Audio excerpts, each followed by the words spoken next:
दुष्कर्म पीड़िता अपनी मां के साथ पहुंची एसीपी कार्यालय। 4 दिन से काट रहे हैं थाने चौकी के चक्कर, नहीं हुई सुनवाई। मोदीनगर हापुड़ रोड स्थित एक ट्यूबवेल पर ले जाकर 15 साल की बच्ची से दुष्कर्म करने के मामले में अब तक मोदीनगर पुलिस ने कोई कार्रवाई नहीं की है।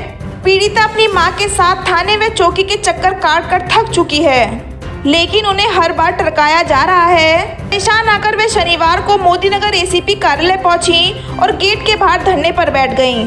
उन्होंने चेतावनी दी, यदि आरोपी नहीं पकड़ा गया तो वे अपनी बेटी को खत्म कर देंगी, जिसका जिम्मेदार पुलिस प्रशासन होगा। उन्होंने रोते हुए आपबीती सुनाई, बोली कि पुलिस उनके साथ नाइंसाफी कर रही है। वहीं पीड़िता ने बताया कि आज आप मोदीनगर तहसील में आए हैं और आप एसीपी कमरे के बाहर खड़े हैं, क्या है पूरा मामला? जी मैम, हमने अपनी वो रीति लिख करके पैरवी है अधिकारियों को, वहाँ पर पहले हम वहाँ पर गए गाजियाबाद में एसपी के सर, वहाँ पर से फिर वहाँ भेज दिया हमें थाने में, वहाँ से यहाँ पे भेज दिया। वहाँ पर आए हम सर के पास में, तो उसका परिवार पहले से ही बैठा था। हमारा बलात्कार केस का मामला है। मैं एक घर पे यहाँ पर रहती थी मौलिया कुसुर में, और मैं बाहर काम पे चली जाती थी, मेहनत मजदूरी करती हूँ मैं। ये मेरी बच्ची है, वो मेरे बात में आता था, इसके साथ करने की बेइज्जती करता था और इसके शरीर को वगैरह करता था और इसको धमकाता था कि अगर तूने अपनी अम्मी को बताया तो तेरे छोटे भाई को मार दूंगा। जानते थे, ये डर के मारे मुझे बताती नहीं थी, कुछ भी चुपचाप रहती थी।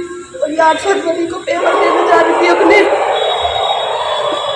उड़ाने वाले रास्ते की वजह से, तो उधर से ही दोनों बाबा बेटे दीपांशु डॉक्टर मनीष मेहरा आए और इसको जबरदस्ती किया, इसकी साइकिल वाइकिल भी छीन कर और इसे गुमान सुनाया अपने थैले में, वो दवाई वगैरह रखता है। और ये थोड़ी सी होश में थी, थोड़ी सी होश में, और इसे अपनी 12 पर ले गया गधानी वाली। लगभग कितनी तारीख की घटना है ये?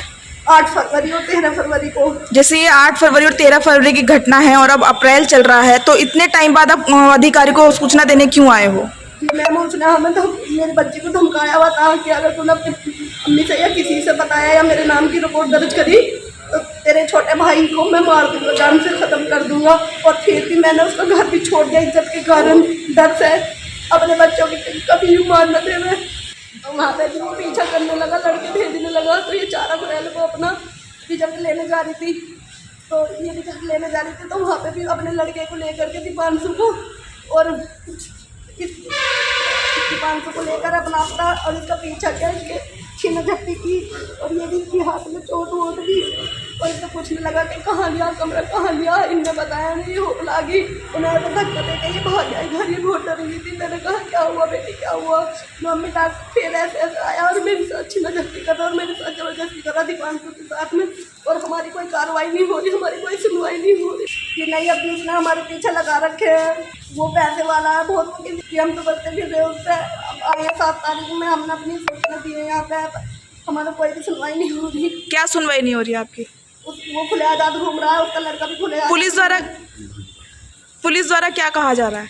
भेज देते हैं, कोई सुनवाई नहीं करते हैं। यहाँ पे बुलाया हमें, उसका परिवार पहले से ही बैठा। जैसे जा रहे थे तो पीछे से 3-4 लड़के रिक्शे में थे, वो छोटा बांधे थे। उन्होंने हमें आवाज़ भी बहुत तेज़ करके के रुको रुको रुको रुको। हमने डर के हमारे ऑटो वाले से कहा भैया तेज़ कर लो इस ऑटो को, उसने तेज़ कर दिया, फिर हम रुके नहीं। अब आप एसीपी ऑफिस के बाहर खड़े हैं, तो पुलिस द्वारा क्या कहा जा रहा है? तो हमारी सुनवाई नहीं हो जा रही मैम। अगर आपकी सुनवाई नहीं होती तो आप क्या करेंगे? जी, मैं अपने बच्चे को जहर दे दूँ, ये मरने को कह रही है। खुद तो सुनवाई कीजिए हमारी, खुद तो हेल्प मदद कीजिए। उसे जेल भिजवाइए, उसका लड़का भी वो भी खुले आज़ाद घूम रहा है। अब तक आपने कहाँ कहाँ मदद की गुहार लगाई है? आज भी सर ये वहाँ पर गए थे, अधिकारी के यहाँ पर गए थे, सब जगह गए हम यहाँ पर। और अगर आज भी हमारी सुनवाई नहीं होगी तो हम वहाँ पर चले जाएंगे मुख्यमंत्री के पास में।